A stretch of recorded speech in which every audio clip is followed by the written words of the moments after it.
Halo guys, balik lagi di channel gue Henry GVD. Kali ini kita akan mereview Slow Star episode 160 ya, yang season 3. Di sini kalau kita melihat pertandingan hasilnya juga dari ketahuan ya, dimenangkan oleh Lu Feng yang melawan salah satu klan Horse Dragon atau apa, yang pastinya yang senjata yang dipakai Lu Feng pun itu senjata dari klan mereka guys ya. Tapi anehnya mereka nggak pada itu ya, maksudnya nggak ada larangan kalau teknik dan senjata itu nggak boleh dikuasai oleh orang lain ya kan, selain klannya sendiri. Nah mungkin ini emang udah aturan tetuanya ya. Nah di sini juga si Lu Feng jadi bisa menjalin sahabat guys. Nah artinya dia bisa meminta bantuan kepada klan ini suatu waktu kalau bumi dalam bahaya ya. Ya meskipun saat ini dia belum menjadi orang yang terkuat, tapi kalau dia orang yang terkuat nanti yang bisa menguasai Bima Sakti, semua kalian juga bakalan tunduk sama dia dan mau ngebantu guys. Nah di sini yang tadi sebelumnya gue bilang, karena hasil pertandingan ini kan Lu Feng pengen minta tuh bisa ngedapetin salah satu rambut dari monster ya angkasa itu yang mirip sama monsternya dan dirinya si Lu Feng kalau kalian lihat ya kan. Nah mereka tuh udah sempat ketemu. Tadi gue ngiranya si monster ini bakalan jadi kayak hewan peliharaan si Lu Feng guys ya, jadi temennya lah ya. Tapi ternyata memang dia nggak mau tunduk juga ya, kayak keras kepala. Dia bilang dia nggak mau dibantu juga. Padahal Lu Feng udah bilang dia mau ngajarin si Lu Feng ngajarin si naga ini teknik biar rananya mencapai berapa gitu kan. Tapi masalah di sini dia nggak mau guys ya, meskipun si Lu Feng udah ngeluarin juga monster behemothnya, hanya kayak dia tuh kayak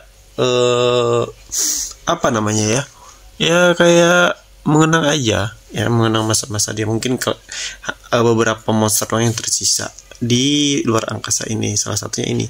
Bayangin loh kalau Lu Feng punya 2 monster ini ya kan, siapa lagi yang bisa ngelawan Lu Feng ya.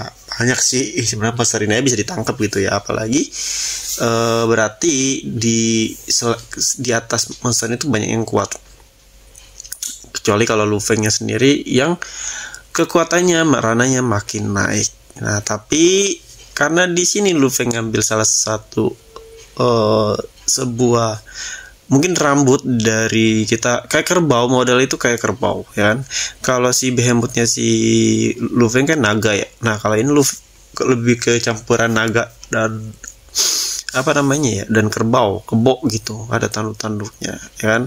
Di sini nanti si Lu Feng bisa mengcopy atau menduplikat itu monster guys, pakai seni DNA-nya yang di apa tuh namanya, DNA yang pakai alat pokoknya itu yang sisa satu lagi, jadi nanti duplicate dan jadi bisa jadi kayak hewan peliharaan si Lu Feng ya. Ini bakal seru banget. Berarti monsternya tuh ada 2 ya, meskipun enggak apa namanya ya, mungkin enggak sehidup kan. Klon itu mungkin hanya mengikuti perintah kayak robot gitu guys ya. Tadi niat gue tuh penulisnya itu bagusan nih, si Lu Feng nih bakal ditambah lagi maksudnya, tapi enggak, mungkin nanti ya, pas nanti Lu Feng udah naik di rananya ya kan, lebih kuat lagi dari Behemoth ya.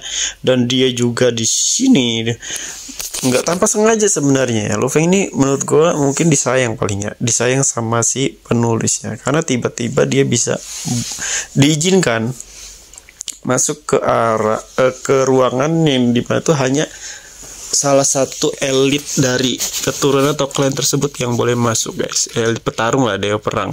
Nah tapi di sini si Lu Feng malah diizinkan untuk masuk untuk mempelajari sebuah batu peninggalan dari lordnya dulu, karena semua orang tuh nggak bisa kayak mengerti atau memahami peninggalan dari lordnya. Nah makanya si Lu Feng mungkin bisa, karena kan si Lu Feng ini kan juga punya senjata lord ya, dewa perang yang dulu. Nah kan, dan kekuatannya itu pun sama, kekuatannya nggak jauh beda, kelihatan dari pertarungan ya. Bedanya Lu Feng itu hanya mempelajari beberapa bentuk dari pisaunya itu ya, dewa perang itu, senjata dewa perangnya itu. Sedangkan kalau yang lainnya itu udah hampir setengahnya, tapi belum semuanya karena nggak ada yang ngerti, nggak ada yang paham cara belajar. Nah di sini Lufeng karena ada bantuan dari AI, si AI cewek itu ya, yang menerjemahkan, membuat pengertian harus gimana, yang bikin efisien. Menurut gua nanti si Lufeng bisa menguasain dan naik ranahnya di sini, dan bakalan dihormati lah sama seluruh klan Horde Dragon di sini, serta tetuanya juga pastinya.